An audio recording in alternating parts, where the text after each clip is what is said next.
What's up, y'all? Kofi Kingston here, and I would love to have a drink with Wrestling on the Rocks, depending on what that drink is, preferably non-alcoholic, you know? How's it going? The Celtic Warrior, James.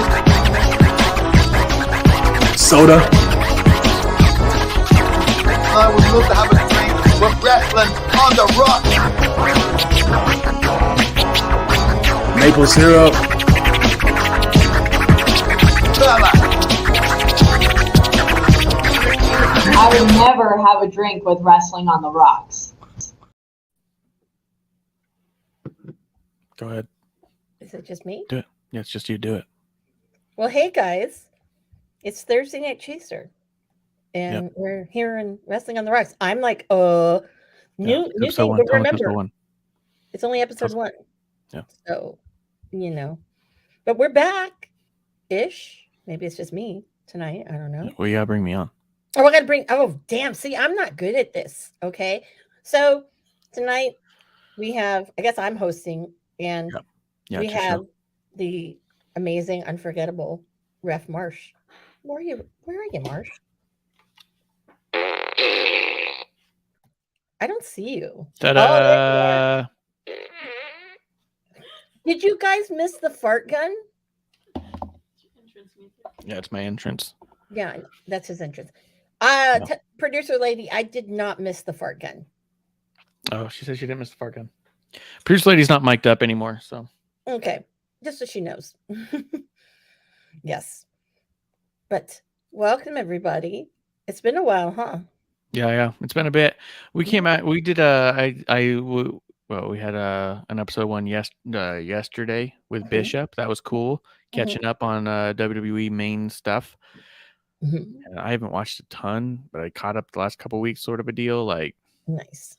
Right now, they're in such kind of a weird holding pattern that feels like totally okay to miss stuff. Doesn't feel can't miss, but it feels like keep an eye on it kind of a deal. Yeah. And I'll be honest, as far as like NXT and AEW and a lot of the indie stuff, it is not that different. I have been keeping track on socials, and that's about it. If I'm honest, like I see stuff and go, yeah, that's why I'm not watching over and over again. Well, honestly, there's bits and pieces that are good, but nothing that's like solid, So I don't know. That's just me. That's just my stupid opinion, but whatever. But yeah, I mean, I think we took our longest hiatus. Yeah. We've For the never first had. like 3 years, I think I only Yeah. missed 2 episodes. Mm-hmm. And Four then this, score and 7 years ago. yeah. And Yeah. then this past year, we've missed a number of them just due to traveling and stuff. And Mm-hmm. But yeah, it yeah, a was a lot going on. well-deserved break, But a lot Yeah. of things happened while we were gone. Like our girl Tiffany Stratton, NXT Women's Champion. Yeah, she's done a few interviews too. I don't know if you've caught any of them, but she's been saying that she thinks that she still needs to spend time in NXT, which I thought was pretty cool. Most people are like, I'm ready, call me up, all this stuff. But she's like, no, I'm really trying to work on the psychology in there. She's like, yeah, the movement comes a little natural because of my background and stuff, but there's a lot of psychology like within the match that I'm not quite getting right. And Awesome. she says she wants to work on selling like her facial expressions and stuff. And I was like, it's pretty cool that she's like She wants aware. she wants to get it down. So, and Yeah. that you don't see that in people because people think, oh yeah, I got a belt. Let me see, let me move, and it's good to see that. But is Yeah. Winnie Choo injured? Because we haven't heard anything from the Choo Choo train. I have no idea what's going on. I don't think she's injured. I've seen her post stuff where she's out Okay. and about, and I think there was a Madison Square Garden show where she was on a dark match or some shit, or I don't know. She's appeared not on NXT. The other thing I was thinking about Tiffany, Mhm. do you think, because I don't know, have you been keeping track at all of her reign? Kind of, yeah. Bits and All pieces. the photo shoots, the pictures of her with the belt and the bikinis and stuff. It feels really reminiscent of Mandy. Mm-hmm. So much so that I wouldn't be surprised if Mandy comes back to face Tiffany. Oh, very good call on that one. Because I Mandy's did the see brother. it was And kind of Mandy-ish. Mandy has always said that she's open to coming back. She Mhm. has not said that she hates it, fuck it, I never want to do it again. Yeah, just have to stop the booty pics. I don't know. I mean, if it's doing well for her, making her money, I wonder if the idea is that, because she also said in an interview that she was never told not to, That's that weird. she just was gone. So I wonder if the idea of if during negotiations, like, you got to stop that now. And she goes, okay, well, then I'll stop it now. But no one told me before. Like, I wonder if Yeah. that's just the deal. I'm going to keep on keeping on until something says something. Oh yeah, So I don't know. it's natural. And I guess I've been told that Grayson Waller is the Miz of SmackDown. Yeah. Wow. Except really good. Mm. I need to catch up on SmackDown because everybody I like is there. Yeah. Cameron Yeah. Grimes here. Cameron Mhm. Grimes kicked the shit out of Baron Corbin. Oh, I gotta see that. I gotta go back and watch that. Oh my God. Mm. I must tell you, because we are fans of L.A. Knight. Yeah. My little nephew freaking loves L.A. Knight. And he was like, do you know who I like? When I saw him last weekend, I said, who? Besides Roman, because he loves the Yeah. Usos and Roman. He's like, do you know who L.A. Knight is? I go, yeah. Yeah. Yeah. And so he's like in love with LA Knight. And I was like, I was on the LA Knight train before he was LA Knight kid. So Yeah. it's neat to see that he's crossing over to children. Because my He's nephew was 5. big. You should Yeah. have seen it. He had a match against Montez Ford a couple weeks ago, Mhm, and he's supposed to be the heel. mhm. But the crowd, it was amazing. They were so loud. Every time Montez Ford got in any offense, they booed. Oh man. Literally booing. And like they ended up doing like the punch for punch. Mhm. Boo, yeah, boo, yeah. It was crazy, crazy. Like, I saw someone online try to say that they thought Montez was going heel, and I was like, no, it's just that LA Knight's so fucking over, dude. Like, Yeah, and people love LA Knight, and people are probably still like, why didn't that man have a fucking match at WrestleMania? Still, yeah, to me, I don't understand, but is he what it is is. so on fire right now. It's Mhm. insane. It's so Yeah. cool. There's all sorts of signs that say, yeah. I Mhm. was at a while back, I was at the outside of a Raw, like before they went in. I wasn't sure I was gonna go in or not. Mhm. And the whole crowd, someone go, woo, and all of a sudden you'd hear a wave of yeah. The Yaz were out doing the woos. Oh, It was wow. crazy. And I've heard that from other people who've been on the inside of the shows too, that they're Mm. hearing that a lot. Wow. So Interesting. It's just Oh, badass. I'm so happy for him. that I know. And you know what's great too. Oh, I can see now. What's great too about it is, just wait till he gets one of those really good promos that he can really go into this thing. I personally would love to see Shoes of a Champion. Yeah. Again. They had him on commentary this last week. Oh. For a match. And I was like, fuck yeah. Let that guy talk all he wants. Yeah. It's like, yeah. Give him a microphone. Fucking badass. Yeah. Well, There's been some cool stuff. I think before we get into it, because there's a lot of stuff we've been missing, we can chat about it. I think it's birthday time. Before you do birthdays, you want to do what's in your glass? What are you drinking? Oh, duh. See, I told you guys, episode 1, I am not a good host. Yeah, so what's in my glass? Well, I don't have a glass, but I have a can, just regular Coke, because it's not what you drink, it's who you're drinking with. See, almost hell yeah. Hell yeah. I'm having one of those sparkle ices. You know those sparkle ice that are in all the stores now for like $1. We've gotten real heavy into those, and I've gotten heavy into the Celsiuses too. And but I put some vodka in it because it's delicious. Oh, very nice, very nice. Did you know? Also, sponsored, not sponsored. Sonic, I think I may have told you, made pudding. Yeah. The chocolate pudding tastes like milkshakes. Like seriously, like a malted milkshake. Pudding? Yeah, they're really good. Oh, that's.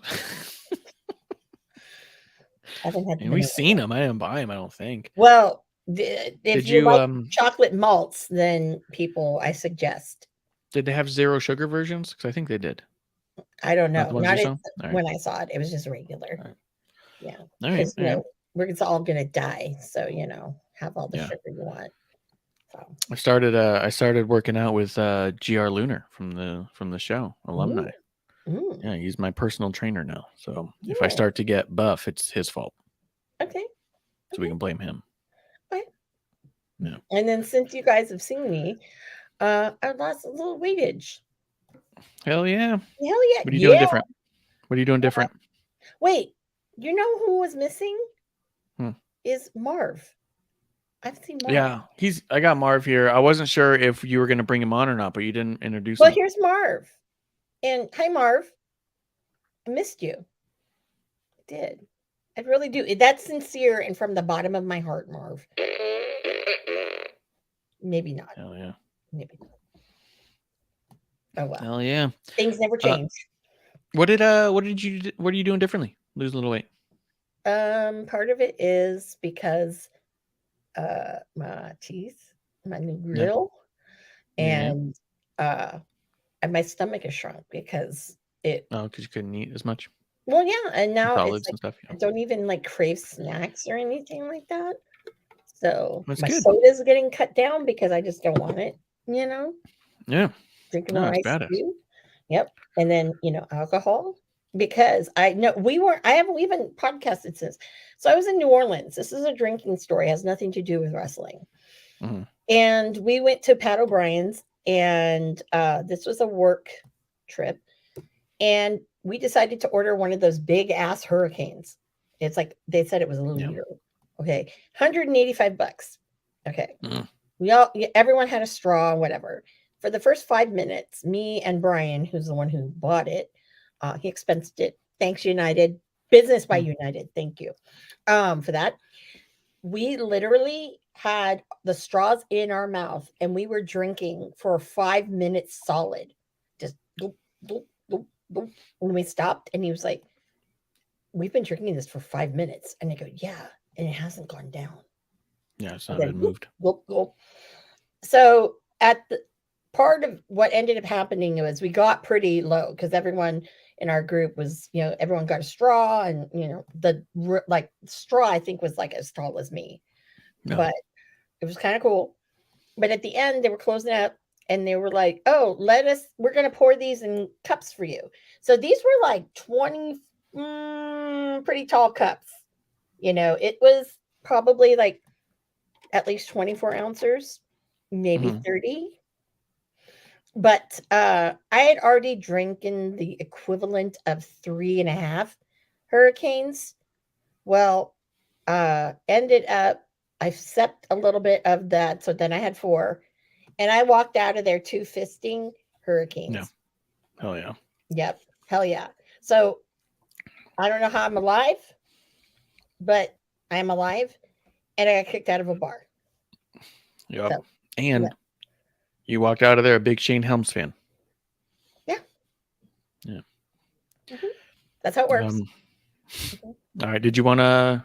Yeah, we should do. Want to get into birthdays? Yeah. I can start off with a big Bailey-bration. Mm. Yeah, it's Bailey's birthday today. Mm.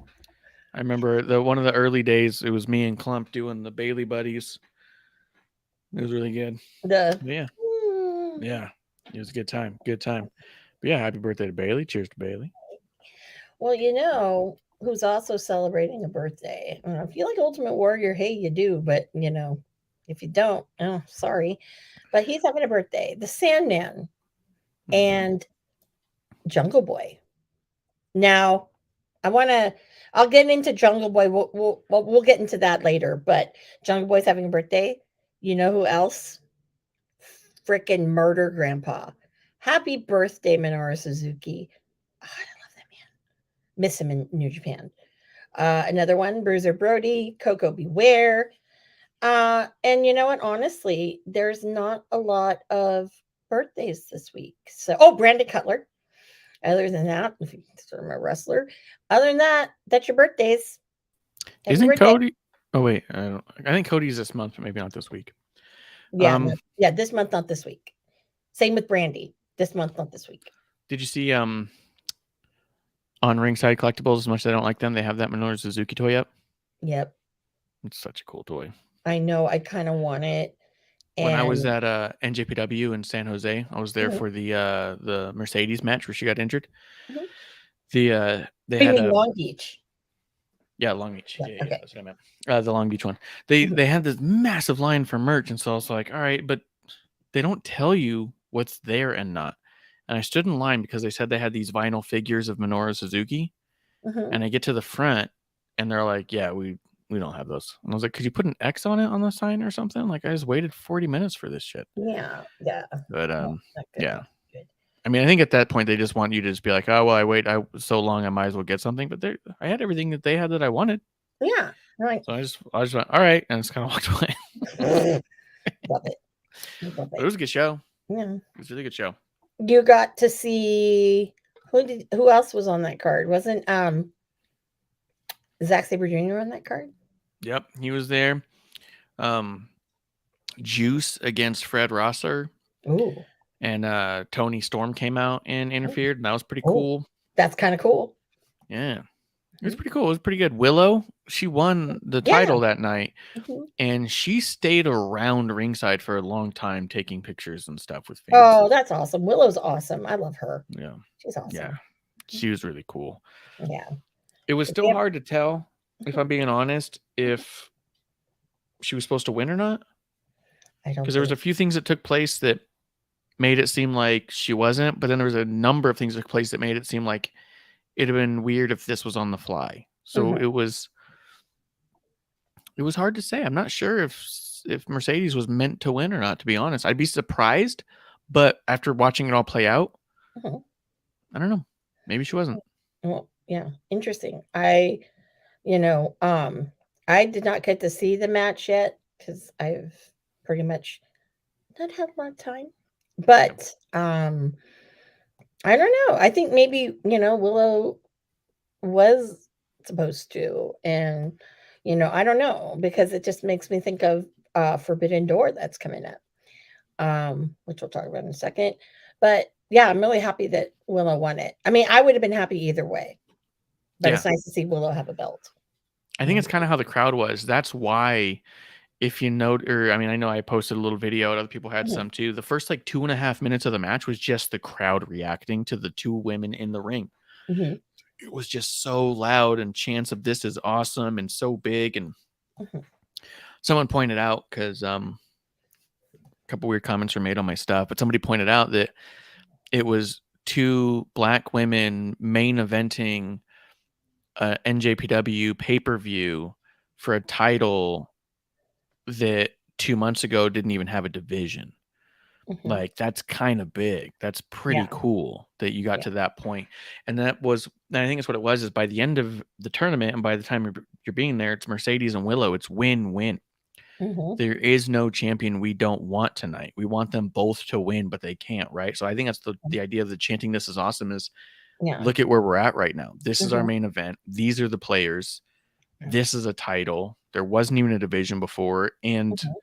there's a no lose situation. I think that's what part of Mhm. the high energy was for that match, is this is all Amazing. perfect. Yeah. Yeah. And especially I think too, because now New Japan does have women, and that used to be the biggest complaint, where Yeah. there were no women. It was boys club. So I think that also kind of adds to it too. But again, Oh, yeah. those are two women that, it's going to be great. Whoever wins, it's going to be great. Yeah. And so I think that was kind of cool. That was kind of cool, because even when I was in San Jose, and that's when she made her debut against Kyrie. I mean, I even was like, yeah, this is really big. It's amazing, And she's come a long way. I know just a couple years ago, we saw her pop up in MLW, Mhm. and there was already rumblings about her. It was all like, oh, this Willow Nightingale, because she had done like one dark appearance or something like that. And Yeah. I remember mentioning it then, saying like I feel like there was a lot of potential, but the matches were kind of clunky and they needed some work and stuff, like before I could see her on a big stage like that. Yeah. And I'll tell you, by this match, I'm like, she's on to something. Like, I did not feel like that title did not belong on her. You know what I Yeah. mean? Yeah, no, She's come a long way in absolutely. a short time. Mhm. I'd seen the first time I had ever seen her, because obviously she's from the East Coast, was on, I think it was For the Culture. Mm. Not this last one, but the one before that. And I was like, I like this gal, she's gonna be pretty good. And I was very impressed with her. And when she started wrestling more and more with AEW, I'm like, man, this is like, she's great. And I mean, this is Yeah. the kind of person that, like WWE, if they want a role model, that's a role model right there. Yeah. So I think Yeah. that's really amazing. Mhm. For sure. Yeah. Kuro coming through. Cheers to Kuro. Kuro has not shown up since we've been covering Impact I Wrestling. know. Kiro, what the hell? Ridiculous. We've been Yeah, covering Impact. we were doing it week to week for like Mhm. I Yeah. mean, I just finished watching the whole show. I've been watching it live every week. Kuro's disappeared. Yep. We're on the Impact train, Yep. and he's just all like out. Fuck these guys. Kuro says he's been busy with an actual job now. What the fuck, dude? I thought you were doing wrestling stuff. Bullshit. Actual job. Come on. You know what? I'm going to say this. Boo. I will say this. I believe in Joe Hendry, but Kira now, I don't believe in you. That's funny. Oh, he says he is still doing wrestling stuff. So okay, well, there you go. Somewhere in there.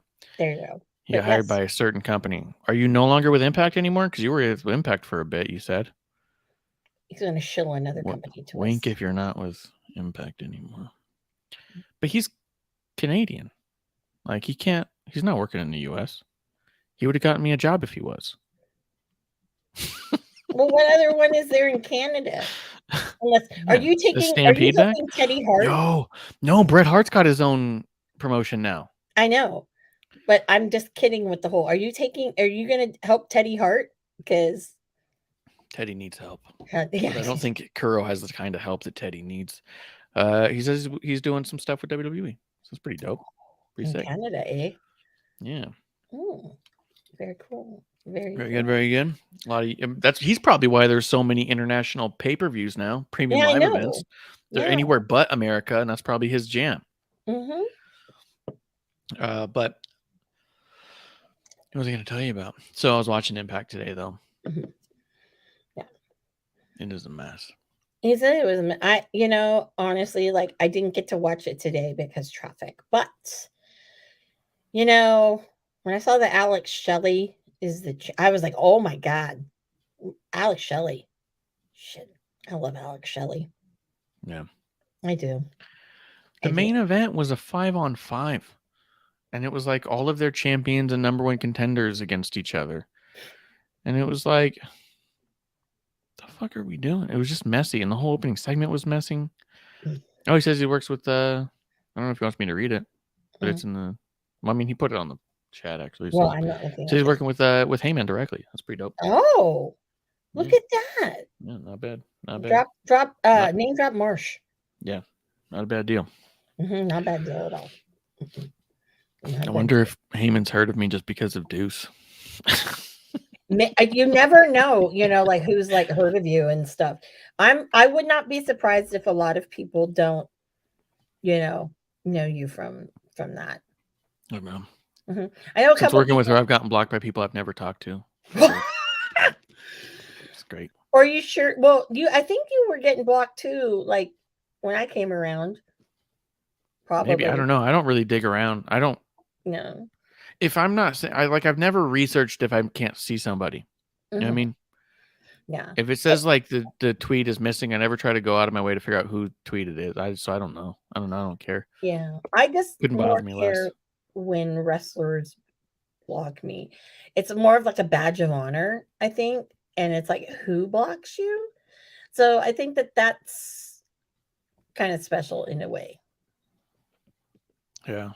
Well, maybe. I don't know. I've never cared to interact with anybody I don't like anyways. And I've muted and blocked wrestlers because I really don't want anything to do with them. So I wouldn't know if they did or not.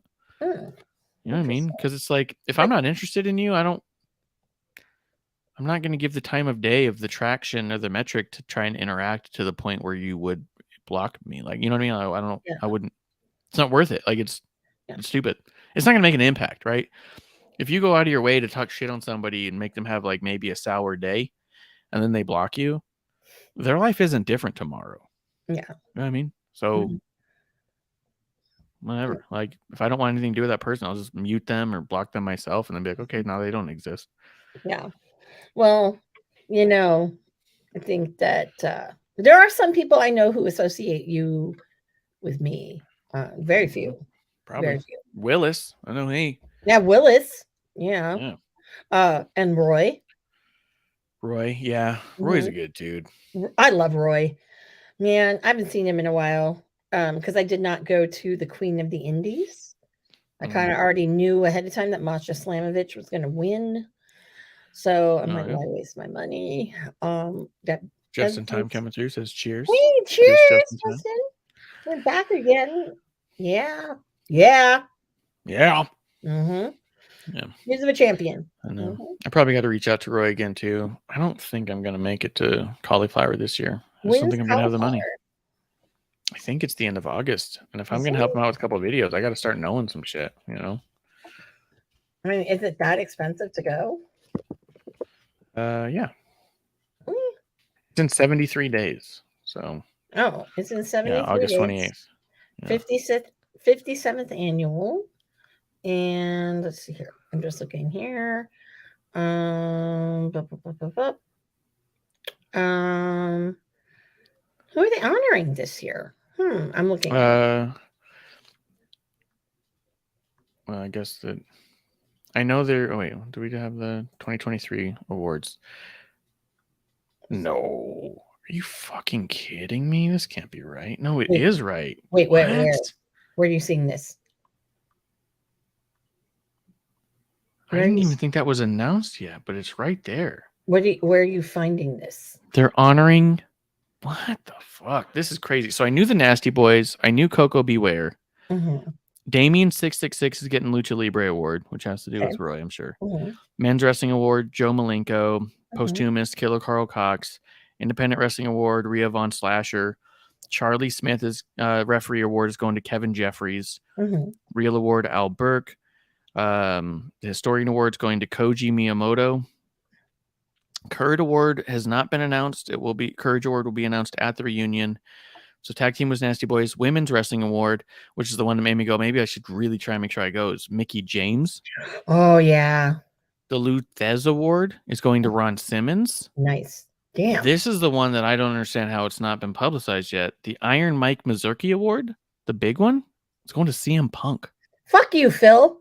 Let's go. Fuck? Let's go so I can custom it out in person. It really it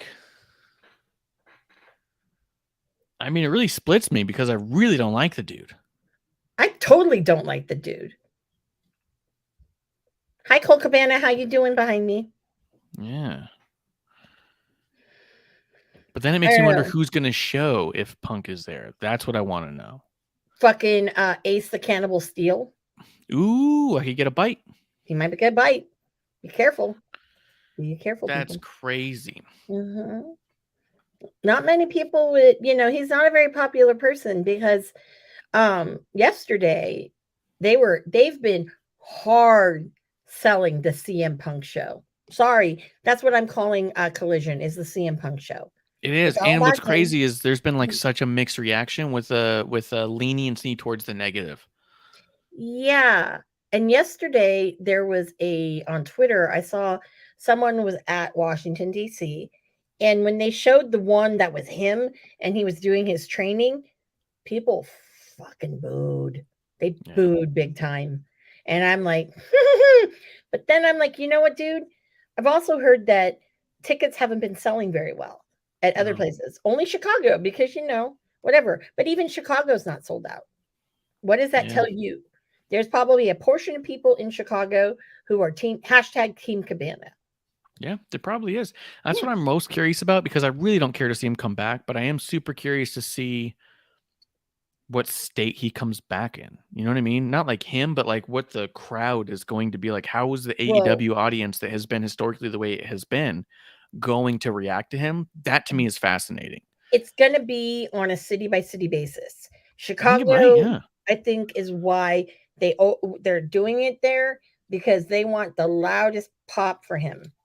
And then what's going to happen? He goes somewhere else. No, if he ever comes to California, the West Coast, Young Buck country, sure as shit. That's true. Oh. And then I wonder in Canada with Kenny. Yeah, we'll see. That's to me. I could care less what he says and does in a ring. I'm going to be listening and watching the audience. Yes. Every time he does anything, I couldn't care less what it is. I'm going to be like, what's the audience? You know what I mean? Kira says his job is to watch the product with a fan's perspective and give feedback or comments on how to elevate or make the show better. And when I do right away to make it better and help production produce it in a way that makes sense, either in person or in written direction. Yeah, dude, that makes sense. Dude, you should be hitting me up if you want to know because, I'm good at that. Yep. Yeah, am I pointing the right way? No, there we go. I'm pointing the right way. Tell them, Kiro, more farts. Don't fart, Kiro. Don't tell them fart. Kiro, tell them more farts. Okay. It makes the product better. It makes it more explosive. Okay. It's a proven winner. So that's crazy. So that's what's going on at Cauliflower. Oh, wow. It's not that it's like so expensive. It's that a lot's going on that I've got to pay for. If I've got to pay for the ticket, the renewal, the travel, the hotel, it's all going to kind of add up. And to be honest, WrestleCon hit me pretty hard as it was. I don't know if... Yeah. Yeah. Me and my only seeing 3 matches or 4. Yeah. Yeah. This one for me was, I've been to better. Yeah. But I mean, Ron Simmons and Mickie James walking around could be really cool. Yeah. Oh my God. I loved seeing Mickie walk around on the cruise when I went on the Jericho cruise. Yeah.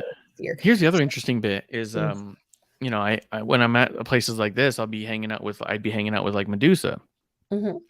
It was really obvious to me that Nick Aldis did not want to be around Medusa. But it was also really obvious that Mickie loves Medusa.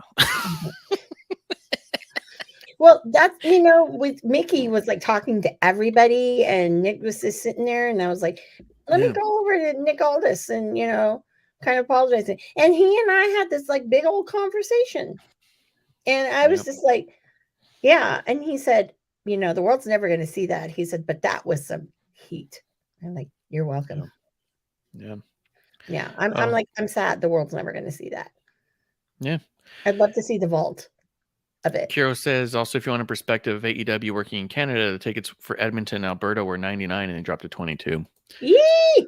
Yeah, they got to get people in there. But yeah, I mean, Cauliflower is happening in 73 days. It sounds like it's going to be pretty cool. I just want to go. I think I might go and say, Marsha, sleep on the damn floor because I want to go yell at CM Punk because I did not. I behaved at San Jose at New Japan. This is Yeah, different. but they would kick you out here. It would be pretty quick. Oh, not at the thing. No. When Oh. I see him in public. Oh, just in public. Oh, Just in public.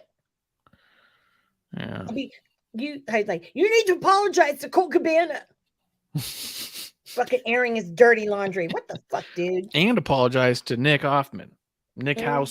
Poor Nick Hausman got ridiculed. Okay. Poor guy. All right. Poor Nick. Come on. Yeah. And I'm just like, bro, I don't know. Like, Tony Khan must be, I don't know. He must have brain damage, because why would you bring that back? I mean, I get it if you're looking for money, but why? It's like, dude, he's like fucking trashing your people in your press conference because you don't allow a lot of people there. You know, we'll see. Yeah, we'll see. I don't know. Who knows? Yeah, I've actually heard other wrestling sites and stuff petitioning for spaces, and have been told that there's no space. So I think the idea of being told there's no space the way we were, it's actually a badge of honor. I think it's a good thing. Really? I think that they're only make space for those who are unwaveringly supportive of all things. And I think that anyone who they think may criticize or may say something, or may even ask a question that's not started with a massive compliment, I think those people are just, there's no space for you. Well, no matter what. If I could have gotten into Revolution, to ask Ricky a question, I was like, Ricky, great match. What an ass. Anyways. I would have asked Tony Khan what kind of shampoo he uses to keep his curls so luscious. And you see, these are questions people want to know. And I feel like we got robbed of the opportunity, Yeah, I don't want to hear about when Jericho came up with the idea to play music or something. I want to know Tony Khan's shampoo regimen, because that fluff is getting fluffier. It's crazy. Like, he doesn't even try to contain it. It is. It's like a mushroom top cotton candy thing. It's like always just above the brow. It's crazy. Like, I want to know if it's L'Oreal. Yeah, and I'm sorry, but I'm tired of hearing, Amy Nemedy from WrestleJoy. And I'm sick of that. You're not a real wrestling journalist. Shit, lady. You've only been watching wrestling just a little bit ago.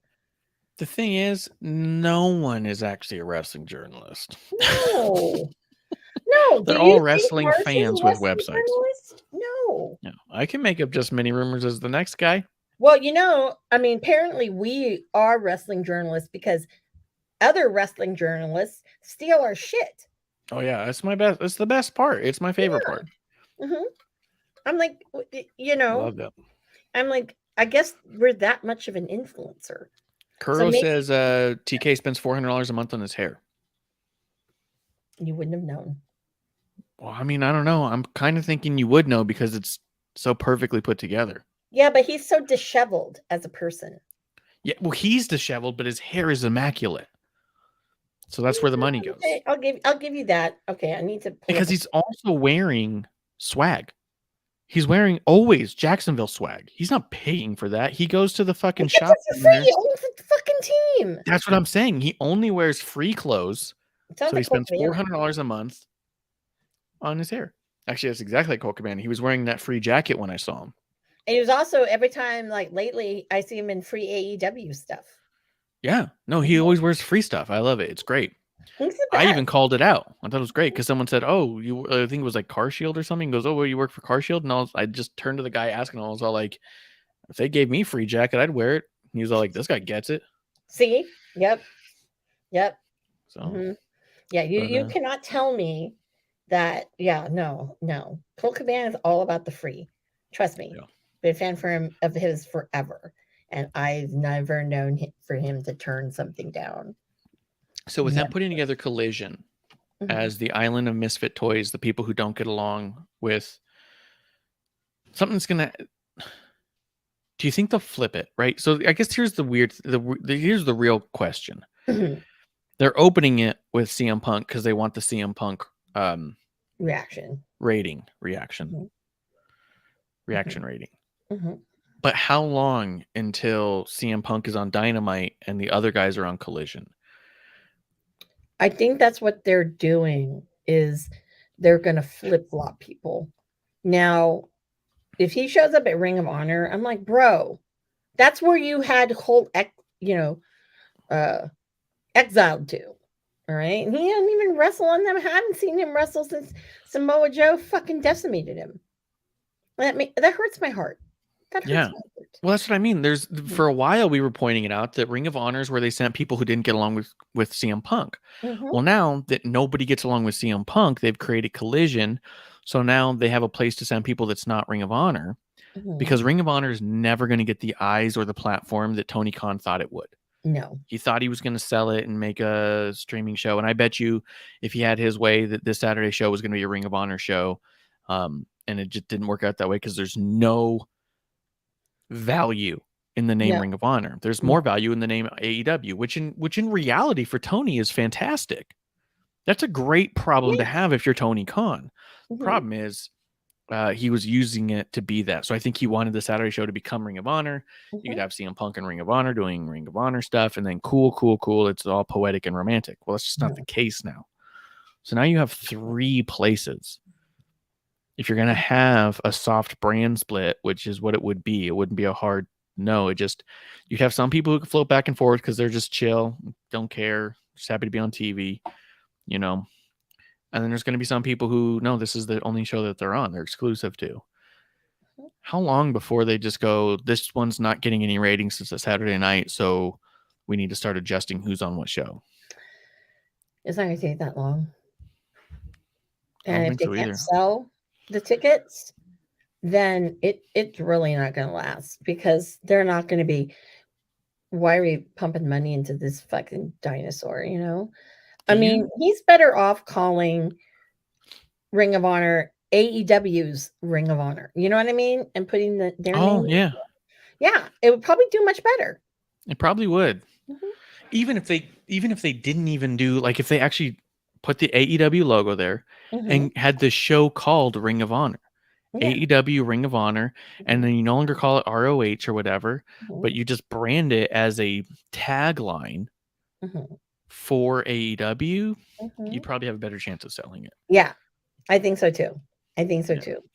But then also, he's got to get rid of like Matt Taven. If I'm Tony Khan, that's a badass issue. You know what I mean? Yeah. It's like, oh, there's way more value in my product than this historical one. Because realistically, Ring of Honor is historical. I don't know who his people he goes to advice for.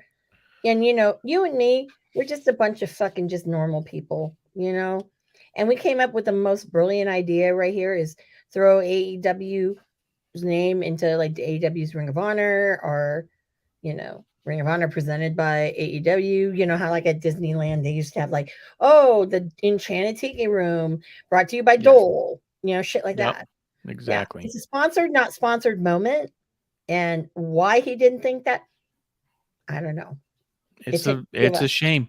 Between you, me, and Marv, we've got quite the brainstorming here. We do. I feel left out because I don't have like a Marv or anything. But I mean, it's your own fault. Well, I don't have one. I've got a Colt Cabana micro brawler. That probably wrestles more than Colt. Christopher Wells coming through says, "Oh, you dickheads, welcome back." Oh, look, I'm wearing my. Oh, this is everybody. This is my New Japan Zack Sabre Jr. TMDK shirt. It does say the history on the back. He missed us. He missed us shouting him out earlier in the show. Yeah, you missed it, Willis. Yeah, you weren't even here. He says normal. He goes, "You're funny." Oh, no, stop that bruv thing. Okay, bruv makes sense. No, that's an ocean spray thing. Don't do that. What? No, fuck. Don't do that. What the fuck? You can't give ocean spray bruv. That is a fucking European thing. Have you heard his like horrible? Well, my family was there watching, Wrestle Kingdom, and they saw me covered in blood and blah blah blah, and it was so disappointing and embarrassing. You're gonna get embarrassed again. Stupid ass. First off, you didn't say bruv once in any of that. Secondly, bruv is just slang in the UK. I know. And now there's a shirt that says bruv. Oh, that's a problem. That's a problem. That's a problem. That's a problem. You can't do that. You can't just be doing that. Well, he's copying Marty because there was a shirt that said whoop whoop. So Ocean Spray. Yeah. Guess what, Ocean Spray? You know, there's 3 things in life that are certain: death, taxes, and Skrull beats Osprey. Wow. I can't even remember if he was at the show I was at. I think he was. Oh, yeah, because he popped his shoulder. I don't know if it was a real shoulder injury or not, and I'll be honest. He did this thing where it looked like he popped his shoulder back into place, and I do not know if he was working me or not. And he doesn't know how to work. He doesn't know how to sell. If he pulled that off, it's real smart. It's real smart because we all know he's like one shoulder injury away from being done. I'm waiting for that day. Yeah, but if he's faking injuries now and fixing them in the ring, like that adds a lot. That can add a lot of story and shots that they can use in their building of Kenny Omega versus Osprey. No. First of all, Ocean Spray is not that smart. Right? Someone could have told him to do it. Second of all, you know, he knows he's on borrowed time. He knows it. So I don't think that he would do anything that would jeopardize what he does. I don't know what he does, but you know, I don't care. That maybe. Yeah. But you know, yeah. But speaking of Forbidden Door, what do you think of Danielson and Okada? I'm just curious. I'm fine. You're fine with it? It might be the only match on there that I actually watch. Just because I feel like this is the whole reason Bryan left WWE. Yeah. And that's why. That's the only reason. I mean, I guess the video package thing was kind of cool. It was a little bit differently than what we see other things. But I don't know if I needed any of that. Like, I don't know if it actually made me more invested. I really don't think it did. It's just that an on-paper thing, you look at it. Here's the other problem, is that AEW has become such an on-paper company. They shotgun storylines and they force positions to try and make a match happen because on paper, this will be a great match. And a lot of times it is a good match, right? It's good to great a lot of times because that's what the on-paper thing is, right? But AEW at this point has become such an on-paper company that they telegraph everything. They hint at something and you go, oh, because on paper this would be a good match.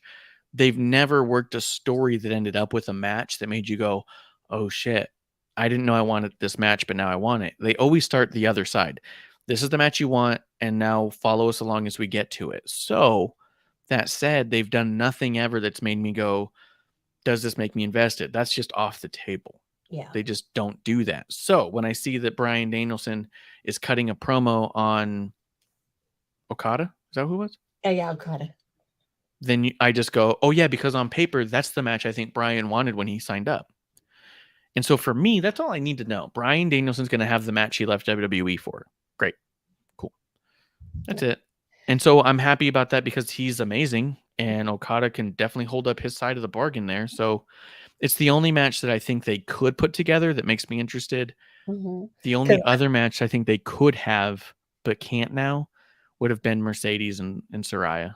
Yeah, that would have been great. Or even Mercedes and Tony could have done it for me. Yeah. Now, MJF and Tanahashi with the good hair. Couldn't care less. I'm sorry. I don't care about anything MJF right now. His whole thing is stale. That's so stale. It's boring. And poor Tanahashi, you know? Now, the one that pisses me off is Sonata. I love Sonata. Y'all know it. I said it on episode 1 before. I love Sonata. Okay. The 5 guys. Okay. I'm expecting, I don't know if they have 5 guys in Canada. Kira, if you're still here, do they have 5 guys in Canada? Because I need a sandwich shop. It's a burger place. A burger is a sandwich. What? No, it's not. Yeah, it's got bread on top on both sides. I don't know. How do you define a sandwich? It's not a hoagie. No, it's not a hoagie. It's not a cheesesteak. No, it's a sandwich. Yeah, no, cheesesteak's a sandwich. Yeah. See, cheesesteak is a sandwich, but it's also mostly a hoagie. The sandwich is between 2 bread. I mean, a hamburger is a sandwich. But you could have a hamburger that's not between two breads. It could be like two lettuce leaves. Okay, you just rocked my world right now. I'm sorry. Mine. No, I mean think about a patty melt. It's a burger in flatbread. Still sandwich. That's not flatbread. That's like rye. No, I don't mean like flatbread, like Indian flatbread. I mean like flatbread in it doesn't have a curve to it, like a bun does. Like a toast. It's not. Yeah, it's like a toast. Okay. It's like a evenly measured. Because see, a bun is just dome. It's dome shaped, right? But it's still bread. Yeah. So if the difference between burger and sandwich is shape of bread, it doesn't change the inherent buildings of sandwich. Yeah. Okay. Right? It's still bread, meat. Okay. All right. Yeah. And patty melt proves it. Okay. All right. Well, how do you explain White Castle? theory? How do I think White Castle? How do you explain White Castle burgers? Because they're kind of flat. They're sandwich appetizers. Wow. Okay.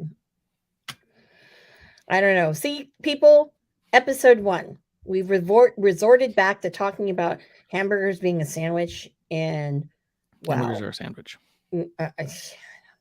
But anyways, so Sonata, Jungle Boy. Right before you say Sonata, right before, because we know we're going for it. Will says Danielson versus Cottage is going to be awesome, and I agree, it probably will.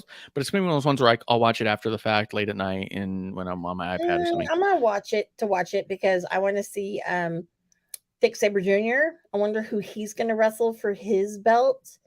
So I'm trying to think on who the roster he would. I have a feeling it's going to be, I don't know, Wheeler Yuta. Or maybe they would have him versus Orange Cassidy. Now, okay, but go back to what we were doing before. We're catching up. Five guys in Canada. Yep. Kuro is confirmed. Okay. Although Kuro and Willis are about to be in a fight because Kuro says a hamburger is not a sandwich, right? And I'm assuming because he believes this to be true because of a bun. However, he's trying to say it's a strudel, which it is not. It means he does not know what a strudel is. Me being half German, I can tell you right now it's not a strudel. What's a strudel? Strudel is a pastry. Okay, that's what I thought. And then schnitzel is what? Schnitzel is a very flat breaded meat. Typically it's veal, but I've had chicken strudel as well. So I'm only thinking because of my favorite things and schnitzel with noodles. I'm like, what the frick is that? Spätzle probably. But see, Willis then says he's at a Popeyes right now. Now riddle me this, Willis. If you order a chicken sandwich, is it coming in a bun or not? They come in buns. Yes, they do, because a sandwich in a bun. Yes, because it's chicken sandwich. It's not determined to be a burger versus a sandwich based off bun alone. If a chicken sandwich can be in a bun, then a hamburger sandwich will be in a bun. No one's called it a hamburger sandwich in probably since, like, I don't know, the dawn of time. I don't know. Why are we talking about fucking? I don't even know.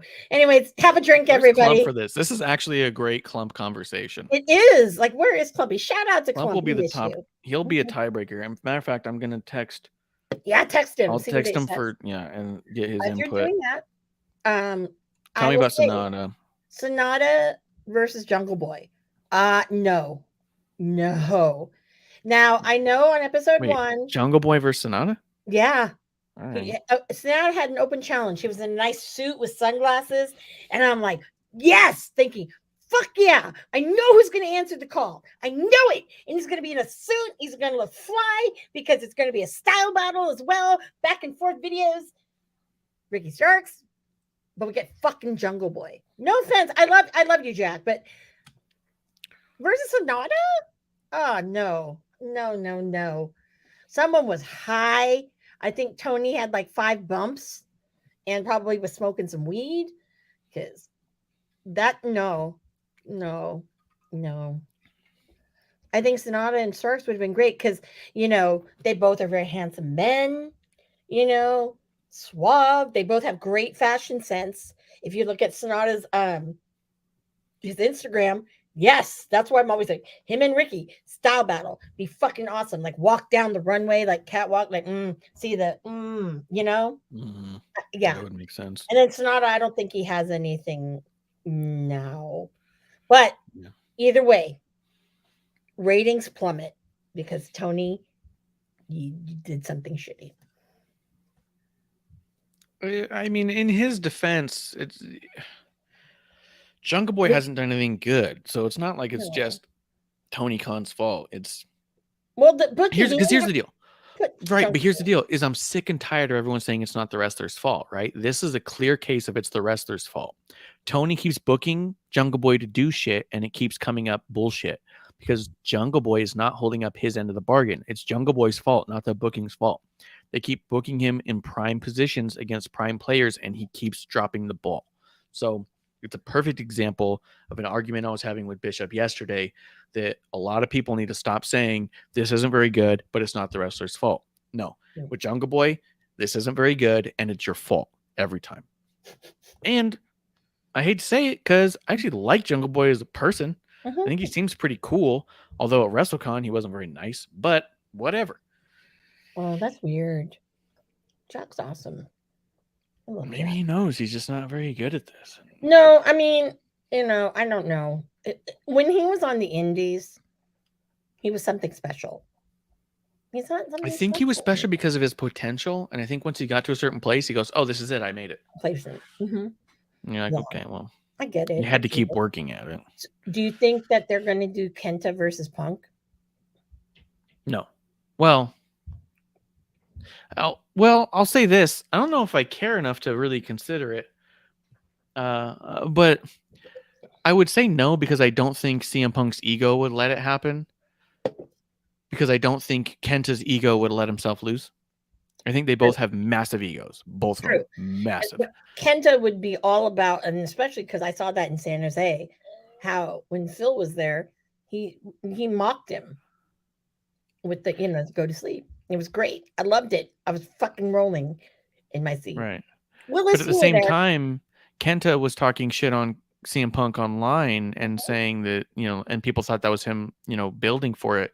But I didn't get that impression. I got the impression it was just because Kenta really doesn't like him.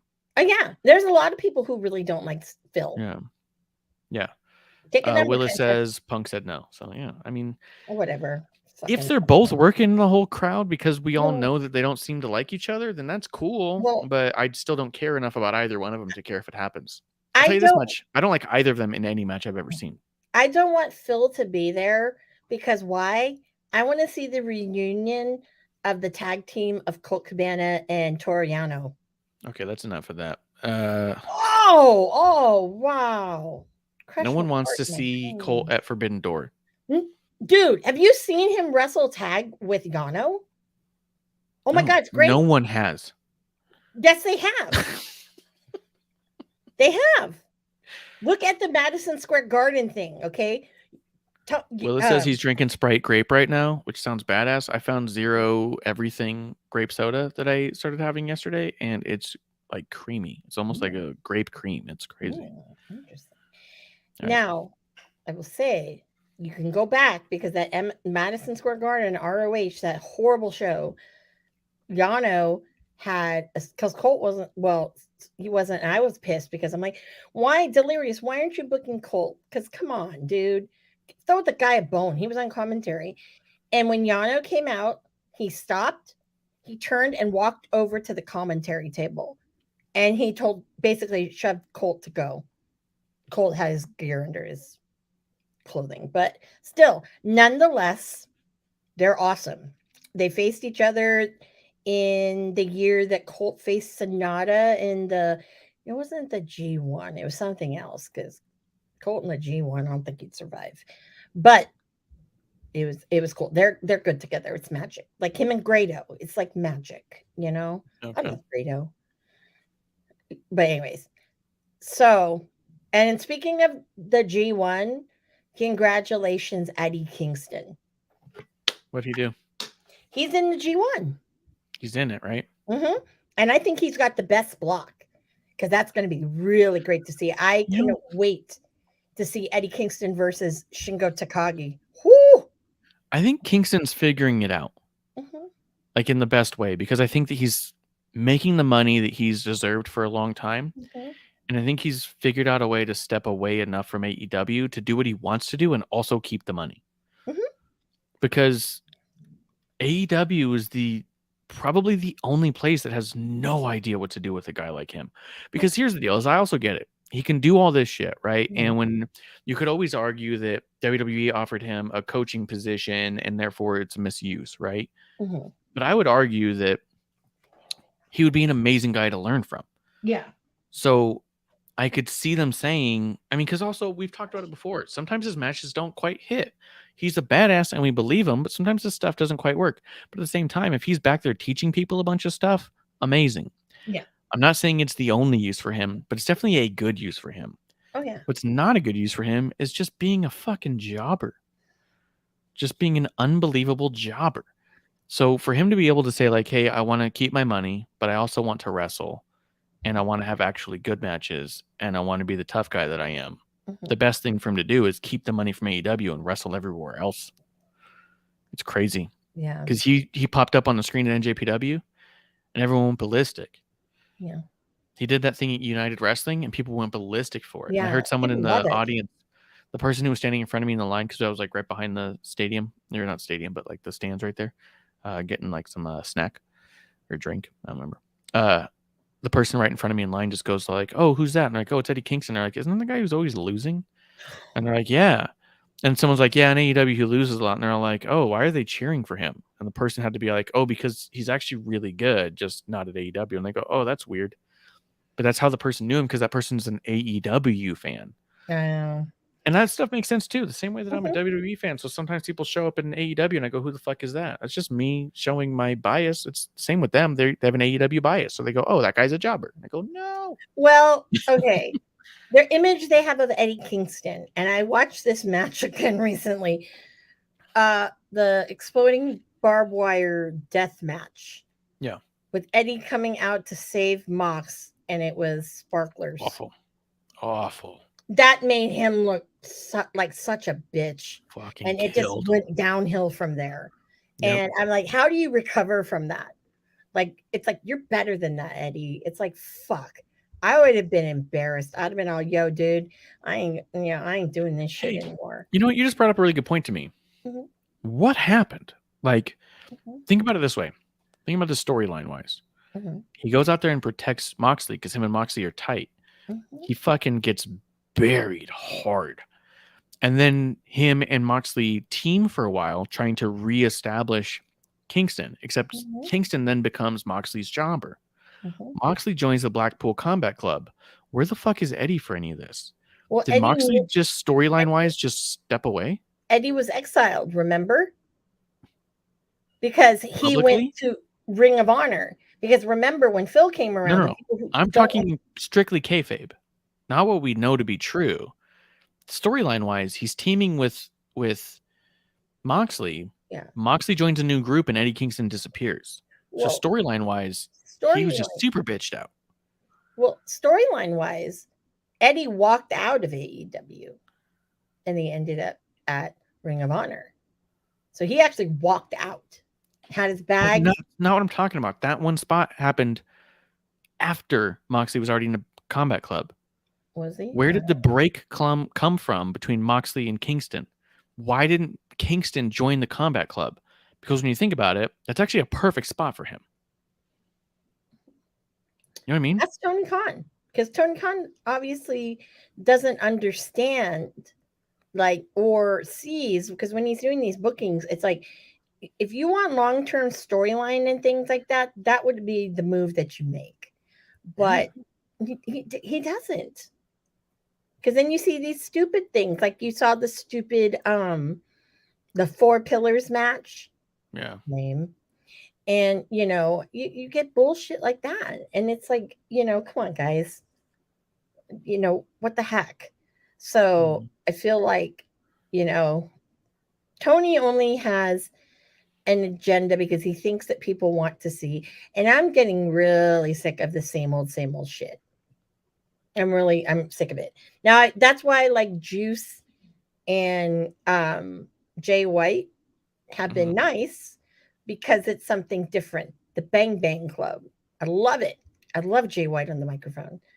Yeah. Now, I mean, I think personally what would have been better, because Jay White is so great on the microphone, is if it were him and Starks in the ring. That would have been freaking magic. But, and I will say this, I will not forget when Eddie Kingston basically booted out Jay White from New Japan when he was in San Jose. That was amazing because That's cool. Eddie, it was just like seeing Eddie in, some of his prime. It was pretty fucking awesome. Willis, you were there. Alex is eating Popeyes. You might be eating Popeyes. Yeah. Kiro says, what is the All-Star Junior Festival? Does that sound like a thing you know? Well, Kiro, I was actually curious about it. I don't know because they have not said anything about it. So I'm under the impression that it's all junior people. So we'll see, well, Ishimori's injured now, but you'll see like Robbie Eagles, you'll see Show and Yo probably. You'll see, all of those guys. Maybe, and it would be cool if Amazing Red was there, but I don't know. But I was thinking about going to it, but they haven't told me any more about it. So I'm kind of like, well, if you can explain what that is, maybe I'd go.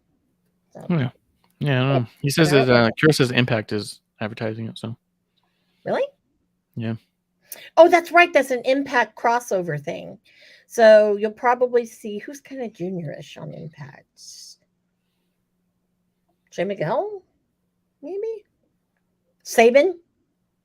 Definitely Sabin because he's done the Best of Super Juniors. Yeah. So I don't know about anybody else, but yeah. So it'll be interesting to see. I will say that. Yeah. I'm excited. Bliss says Amazing Red is awesome. Do you know also Amazing Red's, I believe, also related to Sasha Banks? Really? I never heard that. I think that's her another cousin of hers or some shit. Oh, let me look that up. Yeah. I know that she's like close with him, but I think it's because they're related. Let's see. Kiro says the event, which was produced by NJPW wrestler Hiromu Takahashi, featured the participation of junior heavyweight wrestlers from over 20 different promotions from around the world. Well, one of those promotions is probably Impact, which is why they're talking about it, because some of their people are going to be there. Yeah. But yeah, I don't know. What else has been going on? Do you know what else happened that I thought was worth talking about? WWE has a deal with Twitch. Really? So all those wrestlers who were fucking off Twitch are coming back on Twitch. Here's the deal. Here's what happened. Because do you remember when all that happened? When they took away Twitch and I was like, something's not right here. And I was like, maybe it's not what you think. And everyone's like, no, they're evil. And I was like, maybe it's not because they're evil. Well, here's what it ended up being. WWE got with Twitch and created an ad or a rev share contract with Twitch. So Twitch didn't make the big chunk of money off of the WWE people because traffic was driven to the WWE stars by WWE. WWE is now going to be getting a cut of everything that comes through that channel, but not the talent's cut. They're getting a cut of Twitch's cut. So talent get 100% of what they were going to get before, and now Twitch is going to get a little bit less, and WWE is going to be getting a little bit more. Neat. Interesting. So maybe they weren't trying to screw over the talent. Maybe they were trying to stop Twitch from making money off their fucking people. Everybody could just fucking relax. I'm a contract expert. We don't do those here. We don't understand them. No, but that's what was going on there. So I thought it was notable, and we're talking about because everyone's an idiot and nobody talked about it. Once it happened, they're like, okay, this looks good, and they moved on. And I was like, really weird, because when you thought WWE was evil, you guys talked about it for weeks. Yeah. Could not shut up about how evil WWE was. But now that it turns out WWE was fighting to give the talent all their money, but also not let Twitch take advantage of them, now it's not worth talking about. Okay. Okay. Yeah, that doesn't seem right. Okay, so did you know that Mercedes Moné, obviously besides Snoop Dogg, she's related to Brandy, the R&B singer, Ray J, the one whose boy is mine. It's incredible. Yep, Ray J, and I have no idea who Daz Dillinger is. I don't know, but it doesn't see It doesn't say that her and Amazing Red. Maybe look up Amazing Red information and see if it shows that he's related to her. Yeah, let me see that. Because maybe it's the other way around. It could be. Because not to be a dick, but maybe he's not as big a deal as Brandy, an R&B song singer. Well, "The Boy Is Mine" is an amazing song, and Yeah. then "Sitting Up in My Room," whatever. I don't even know. When I went to the NJPW show, just in hopes that I might be able to run into Mercedes, I brought my Snoop Dogg dollar bill, the one that I got from Snoop. I was going to try and get her to sign it. Because I'd be like, how fucking dope would that be if she signed a Snoop dollar? That would have been amazing. Yeah. No. It doesn't say on his. All right. Well. Yeah. Well, the world will find out. If you guys know this information, can you please let me and Marcia know? Tell us where it is. Yeah, look it up. Because I could have sworn I heard her say that they're related somehow. But let's see.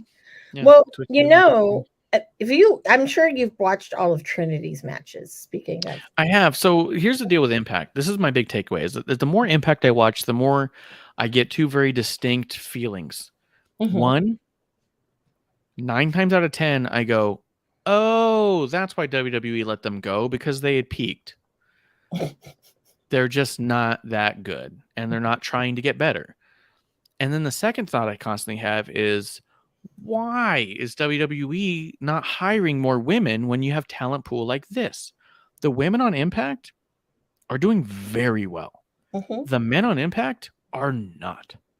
And I'm not trying to be a dick, but all the men are cutting the same exact promo, the same exact way as everybody else. No one's standing out. They're all playing wrestler at the highest possible VFW way.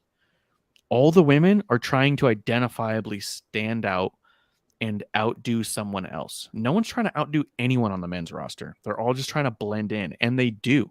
They blend in like mashed potatoes.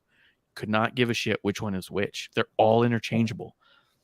The other thing that's crazy is I watch it, and like they had this opening segment with all of their champions and all the number one contenders effectively. And all I could think was, there's 2 stars in here. A lot of people who are strapped with titles or strapped with the number one contendership do not hold the star power as some of these other people. Trinity holds the star power. She walks out and you go, this is somebody. I hate to say it because I'm not trying to be mean, but I met Deonna Purrazzo and that feeling was just not there. It was like, oh, here's Deonna. When I met Trinity, it was like, oh shit, there goes Trinity. You know what I mean? Like there's something about people, that it factor they talk about, that you either have or you don't. And most of Impact's roster just doesn't have it. You know what I mean? They don't have the it factor, and they putting these people who don't have it on top to be contrarian or something, to be like, you just don't know, you just don't get it. And maybe I don't know, and maybe I don't get it. But when I watch it, I go, that champion's not a star. And that's my thought, is my champion's not the star. And then I see someone come in, I go, okay, they've brought in a star. You know what I mean? Like, Nick doesn't have that it factor. And I like Nick a lot. And I think he's very good at exactly what he does. But I think that's exactly where he's going to be. You know what I mean? Yeah. And I'd like to be wrong. And I'll definitely drink Old Crow. And he'll block me online. And that's fine. And if I saw him at a bar, I'd buy him a drink because I don't dislike the guy. Sometimes I need to be proven wrong. Sometimes people need to step up to prove others wrong, right? I mean, I know that Cardona always says you don't do anything to prove someone wrong. You do something to prove your supporters right, you know? Yeah. And maybe there's a big reality to that. You don't need to prove anything to me whatsoever, but you should prove your supporters right. And I don't feel like some of these people are proving their supporters right. Yeah. I get it. But the one takeaway I have with the women's division, okay, and I love the Death Dolls. I do. I love Rosemary. They're pretty cool. I love Jessica Habit. I love her. Or Jessica, because she's sick. Anyways, the one person who stands out to me on that women's roster is Kylan King. Oh my God, she is so good now. Her and Masha both are there. Yeah. And I don't know if it was like her doing all the stuff with Thunder Rosa and Mission Pro. I don't know. But when you look at that versus her AEW work, holy shit. she's amazing now. And Tony Khan, you fucked up because she's awesome. And her presence too. I mean, I'd rather see her go 60-1 than like Jade Cargill. True. You know, so I don't know. But then again, you know, who am I? I'm just a stupid person that is talking about wrestling on a Thursday night with drinks. You know, so I don't know.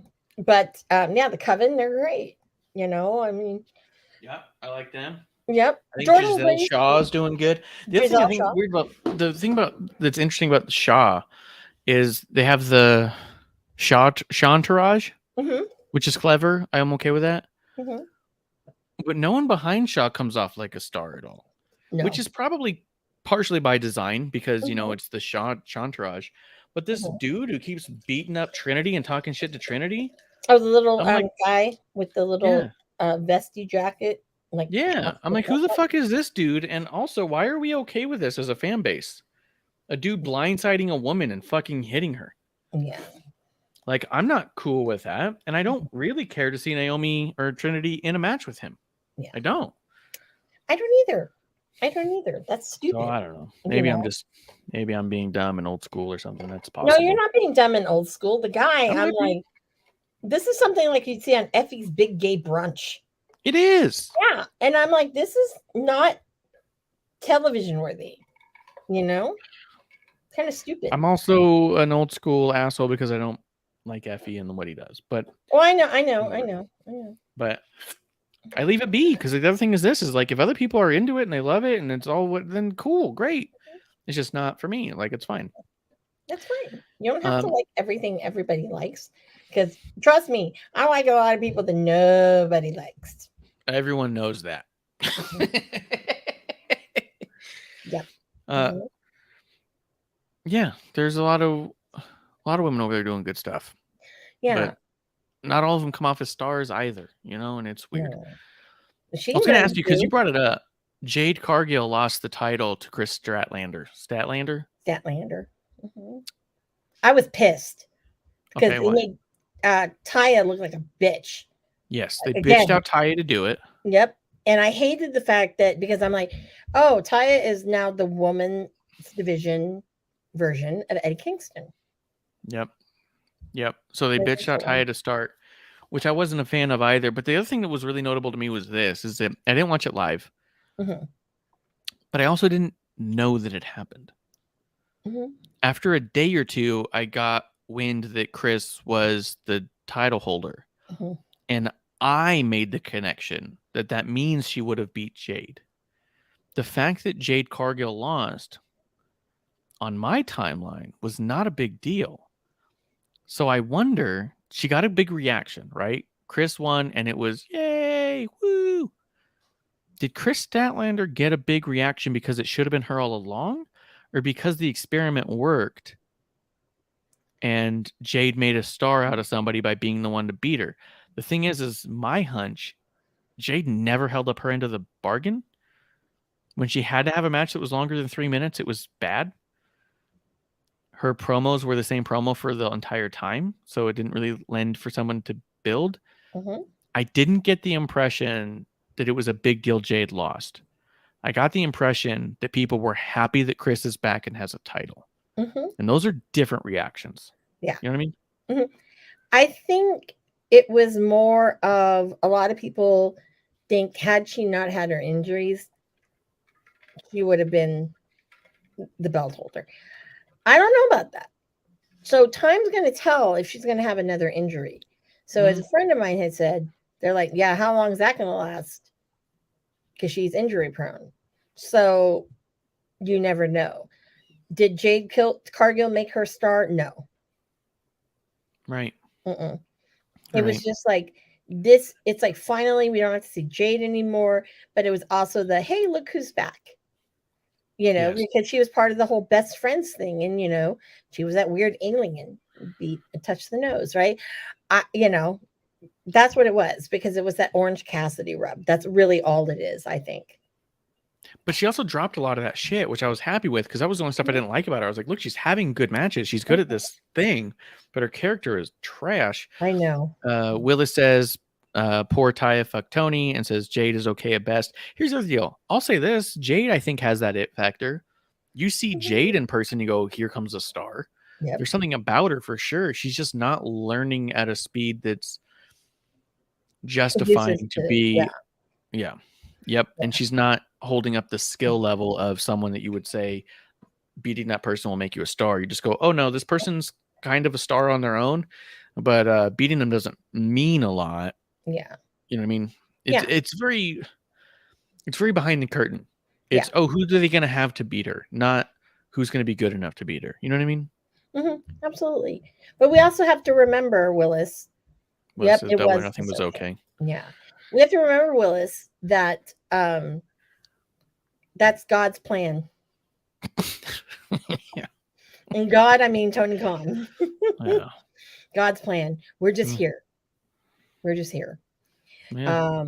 The battle royal I thought that was it was great that Ricky threw out Juice and King Switch. But to have fucking Big Cass go almost all the way was like stupid. I'm like, what the hell is this? Yeah, there was everything I saw highlight wise from Double or Nothing did not entice me to go watch any of it. I saw none of it. I saw a photo of not a photo. I saw a little clip of the exploding sneaker, and I was like, "That's stupid. I'm done." Like, I didn't even need to see more. Like, you hate the Young Bucks, though. You don't like. I do. Them. I fucking hate the Young Bucks. I thought it was brilliant. I was like, "This is great. Oh my god, this is great." Good Young Bucks. Yes, I'm a Young Bucks person. Yes, I'm always Team Young Bucks. Well, now more so than ever. Yeah, they're two good Christian boys. They are. Don't make fun of that. They are. Shout out to Papa Buck and Mama Buck. Good people. Yeah. Yeah. All right. Yeah, but again, is what it is. I think that Revolution was a better pay-per-view. It could be. Was anything else going on that I think Trinity's been doing good. She's had a few missteps that I saw some people really try to highlight, and I think she's getting used to the cable ropes. Yeah, the ropes are different, and I think the ring size is different. Yeah, and I think also, when you've been out of it for a little while, because we don't know if she was trained, like how much, or if she was training like how Mercedes was. Yeah. So we don't know. So that's where I think it's like she'll get some of the ring rust off, and then it'll be fine. I mean, I don't think. And I think that there's a big difference between learning and working for 10 plus years on ropes and now having to move to cables with a hose on it. Yep. That's a lot to deal with. And you're going like 2 feet shorter, if not 4 feet shorter on the ring. So movement is going to be a little weird. There was when WCW first went under and some of the longtime WCW people went into WWE rings for the first time, there was a big problem with them turning around to hit the ropes 2 feet too soon, because they were used to like 1-2 steps kind of a deal and turn, and they were just like and hitting their head on the ropes and being like, fuck. They just weren't used to that size, right? There's a lot of things that just become muscle memory for so long that like, hey, it's going to be different now. And I think that she's getting used to the new setup. Yeah. I mean, it happens. Now, this weekend, I am not going to GCW. I'm really sad because I was waiting for the moment. I'm going to have to buy it on pay-per-view. Waiting for the moment when fucking Zack Sabre Jr. says, "Oi, dickhead," to Nick Gage, and Nick Gage just go, I love you, Zach, but I can't wait for that. That's funny. It'd be beautiful. I would have saw it from the front row, and I would have just been laughing hysterically. But again, and in one of my Zack Sabre Jr. shirts, because I love Zack Sabre Jr. But yeah, did you see he had a nice little thing going on with Samoa Joe, or as Zach calls him, Joseph from Samoa, and he's Who did? Sheppy Zaki or Zaki Shep. Oh no, I didn't see that. But you mentioned it to me, and I feel like I should pay attention. Yeah, they haven't gone one-on-one. I would love to see that actually, but they did tag together against Christopher Daniels and Matt Sydal, and they had a really interesting chemistry as a tag team. Yeah, I thought. Yeah, that's worth to go back and watch. And these two champions came together, and it was really kind of magical in a way. So I'm a big fan of that. And then also seeing Zack Sabre Jr. and Jeff Cobb at Dominion. Was it Dominion? I can't remember. That was a great one. It was the two of them, volume 2. And honestly, I thought Cobb had it, but Zach in his own way came out the victor. I love Cobb. Sorry, Ohana, but dude, you just gotta get out of that faction or take it over. I'm just saying. So yeah, and I'm trying to think of what other Zach, but Zack Sabre Jr. Has had some okay of those matches. He did have one. He had one against somebody in AEW. I can't even remember. That's how memorable it is. But I really hope. I would love to see him in Orange Cassidy and Zach taking the belt off of Orange Cassidy to be Zachy 2 belts, because he is coming stateside quite a bit. So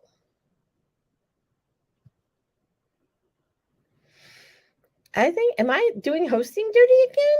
I might be. Oh my God. I can't see what's going on in the chat because I never look at the chat. But yeah. So okay, because Marsha's gone. God. Oh, damn it. 2 seconds and you just start spiraling. TKROH is trash, Willis says. Oh, that makes sense. Yeah, I know. It's like WWE ECW. Yeah. But I was, Marsh, gonna go into my Ricky Starks and Jay White tirade. Yeah, I think you should go into the Ricky Starks thing because I know you want to talk about it. And then we'll wrap it up on that. Yeah. So I don't know if I'm sure you haven't seen any of it, but there was a match. I think it was it Ricky and Juice, where Switch was just mocking him. It was great. He was mocking him in the pose, and I loved it. I love frickin' Jay White. I love it. I don't know how he's going to fare in AEW. That has me worried, but I don't know. We'll see what happens. So, but it's interesting that they're partnering with Samoa Joe. So, I don't know. It's a very interesting combo. So we'll see what happens. And that's on the CM Punk show, premiering this Thursday from Chicago. The only place where he's going to have a positive pop. I thought it was going to be a Saturday. That's on Saturday, is it not? Yeah, it's on Saturday. Yeah. Yeah. I'm shaking my head. But you know what? It is what it is. It's another 2 hours of a Tony Khan production from what I think it is. So it's either going to be a hot mess or I don't know. I don't even know who's wrestling on it. Miro. He's coming back. Miro, Thunder Rosa, FTR. But is Thunder really wrestling or? Yeah. Is she? I thought that was the deal. She's coming back to wrestle, yeah. Oh, you know what I don't like?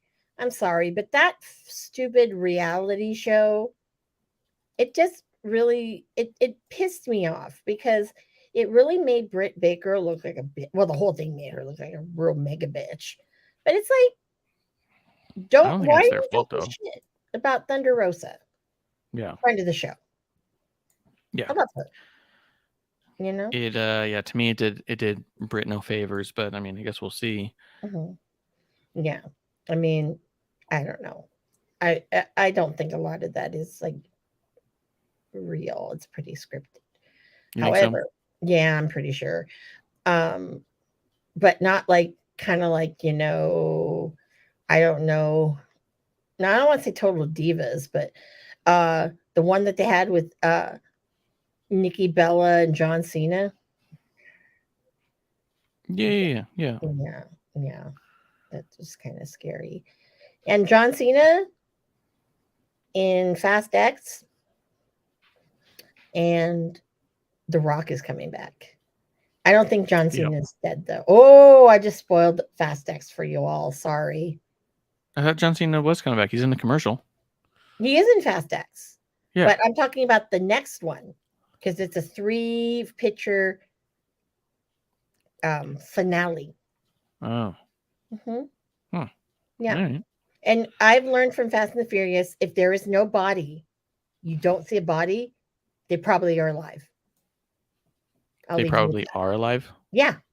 Okay. Han, we never technically saw a body. All right. You know, who else? Everyone thought Letty was dead. Didn't see a body. And I don't want to spoil the other one, but this one didn't see a body. Yeah. All right. Mm-hmm. All right. Yeah. Willis says he's seen Fast 10. Yep. Fast X. It's not 10. It's X. It's like, X. X gonna give it to you. Damn X. That's a good point. That's Rest a good in peace, homie. You know, I mean, good point. Yeah. Now, okay, the father-son derby thing with Chris Jericho and Sammy Guevara. Ugh, I don't know how this is going to turn out. I think all of that is just double trash. It's trash. Yeah. Oh, but Chris Jericho did wear sparkly pink heels. They were like boots, like little shooties or booties that had like a heel that was like this tall. Yeah. And they were like pink Swarovski crystal. He kind of looked like Prince, but I think he wore it so he could be as tall as Sting. I was about to say Sting's a tall man, so it probably was to do with that. Yeah. Because he had to do a face-to-face with Sting, didn't he? Yeah. Yeah, so. With the bats. No. Yeah. This is what it is. Fucking terrible. Since I was hosting, I say, isn't it time for last call? We could do last call. The last thing I'll say, though, if you think that Sting versus Jericho is going to be bad, you will be right. But the thing to also note is Slammiversary they announced today. It's going to be Bully Ray and Steve Macklin against PCO and Scott D'Amore. Trash. Oh, my God. Trash. As soon as Here's the other thing, too. I don't know if Kuro's still in here or not, but he's been pushing this Bully Ray Scott D'Amore story on me for fucking ever. And it is easily the worst thing that Impact is doing right now, the least believable thing. And I've already told you how a lot of them are not doing great. This whole Bully Ray Scott thing was so trash. Scott comes out and I went, oh, no. Yeah. Crusades like what? And I was like, they're trying to build to Scott D'Amore in a match. And there is no fucking reason to do that. This is going to be terrible. And then for him to tag with PCO to do it, there is no way this is going to be good. Okay. Well, let me rewind a few years back. 2018, 2019, ROH, Bully Ray, all of a sudden had this big presence, Flip Gordon. Do you remember that? I did, because he kind of had the book then. It was trash. Everything is trash. The guy is trash. Look, I'm not saying he hasn't done a lot of great things. No, but this is horrible. But he's not done anything great in a while. And I think that I don't even think that it's that he can't go, because I'm not going to say that. He can still wrestle. No. But the creative he has does not fit and hasn't for years. Yeah. I think that's what it is. You know what I mean? Like, you need someone else coming up with the ideas. I'm sure he can execute a lot of great things. I'm sure he's capable, but we're not seeing it, and we haven't for a bit. So fucking drop it, dude. Like, really, you're gonna go have a match with Scott D'Amore, and you want me to think you're a badass? Like, fuck off, dude. Yeah, even like terrorizing Flip Gordon. You're not a badass. No. For anybody in here who happens to be cool and chill, Christopher Willis here says Bully Ray is he is. I work on Pro Wrestling Spotlight with John Arezzi, and if you go to his YouTube channel, just a couple episodes back, it's 70 something. You can scroll through and look at the thumbnails. There's one that's the first hour and a half is all about Bully Ray, and the guy who's on there is the guy who originally trained him. And you know one of the things he does? He posts their original contract. It's amazing. He tells the whole story of how Bully became who he is, and they talk about his real name. They talk about the contract. They talk about who he is as a person. It is crazy because they talk about basically the first like 2 years of his career that Bully has always said a lot of shitty things about. And here's the other side of the story. And I was really excited to be a part of that. I was like, this is really cool. So anybody who wants to know a little bit more about the man, it's worth checking out because the guys who are talking about it, John Arezzi and Broadway Sonny Blaze, it's pretty fucking cool, man. So that sounds awesome. But he injured my knee, so Mhm. I didn't get to see Roosh beat Matt Taven. To be honest, you should watch the video there too because he attacked John Arezzi in the crowd.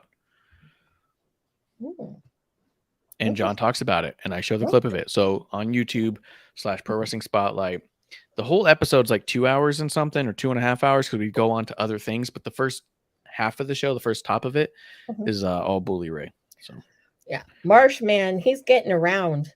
He's getting around. He's he Hollywood. Can I send a link in the chat? Did you? No. I don't know if I can. I don't know how to do it. Does it work? I don't know how to do it either. Pro Wrestling Spotlight. Let me see here if this works. Spotlight. Maybe just tweet it. Oh, hold on. I got this. Let me see if I go to videos. Here we go. Let me see if I do share, if I do copy. Let me see if I do this. Does it pop up? Did this help everyone? Does it work? I don't know. You guys try it. Can't see it. Try it out. Willis, you there? Yeah. Try it out. I don't know. If that works, great. Bookmark it. Watch it. Yeah, it's 2 hours and 45 minutes. But really, if you're just trying to get the Bully story, it's the first hour 25. Okay. So, but all right. All right. I think we're ready for last call. I think you did a good job hosting today. Thank you. It's episode 1, and good for an episode 1 at least. Yeah, I mean, good for an episode 1. I mean, that's why we can't get to episode 2. Sorry, guys. Well, it's the way of it. It's the way of it. So join us next Thursday when you're drinking. Thursday night drinking buddies will be here. I don't know what else. God, it's been a long time for a brand new episode 1 right here in the dive bar. Brand new episode 1. Okay, obviously we're not going to get to 2 with my hosting. Yeah, Jesus. Right here in the dive bar. I don't know what we're going to watch next week. What are we watching for next week? I'm going to watch Impact. I don't know. I think we should. Okay. Should we watch Collision and talk about it? We haven't watched AEW in a while. Should we watch their brand new Collision and watch Impact and talk about it? AEW. That's what I mean. Since we haven't watched AEW in months. Yeah. Should we watch Collision and see between that and Impact and see what the hell's going on in the world? Yeah. Maybe, I don't know. Like, we can look and see like highlights of NXT just out of curiosity, but I don't know. There's some good matches over there. Yeah, there are good matches, but nothing's been exciting to me over there. No. I know that Wesley has been amazing. Wesley's been amazing. Baron Corbin's doing some badass stuff over there.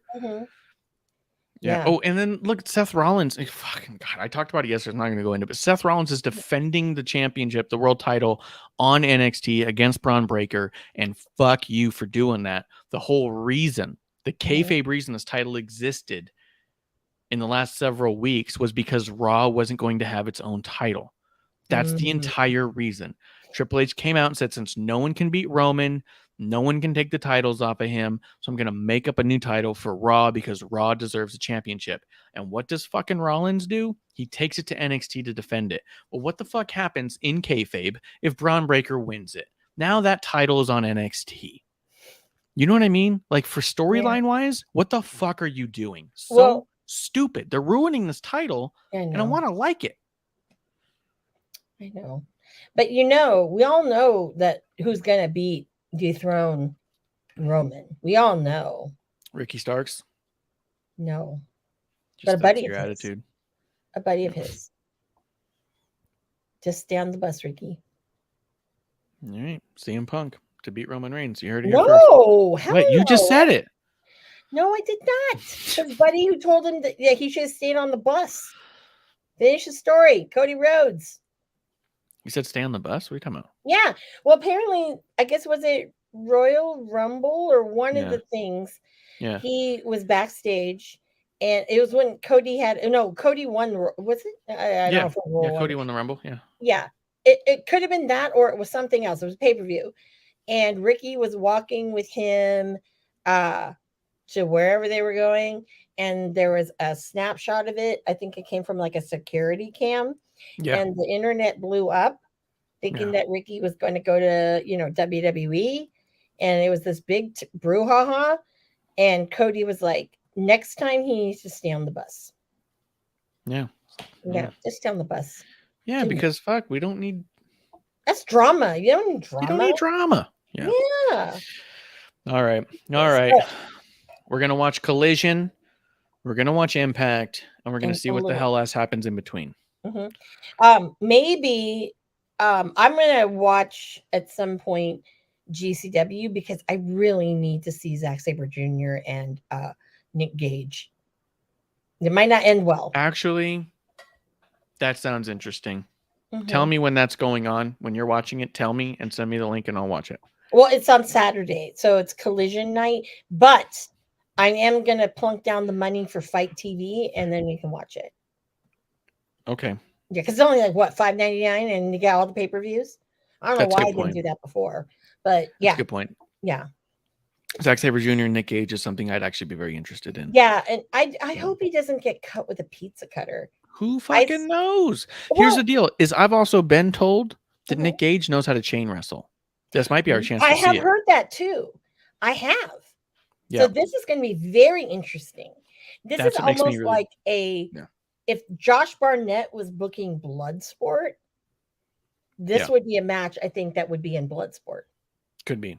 Without no light tubes, no pizza cutters. No, this is like chain wrestle, dude. Yeah, going up against the best of the best. I'm into it. Mm-hmm. I'm into it too. Like, subscribe, give us the dings and the dongs, and we'll be back. You know where to find next him. Week. He's at Ref Marsh, and you can see him on Deuce's podcast. John Arezzi, fucking infamous Marsh over here. Yeah, I'm doing. And then I'm doing me. The stuff. I'm just still Ms. Amanda Jane, So we'll see you next week in the dive bar of the IWC. That's last call. Cheers. Hey, producer lady here. Thanks for tuning in. Continue to support us or buy us a drink by following and putting the I in subscribe on Twitch. Or subscribe and review our podcast on Apple Podcasts or wherever you listen to us. Cheers.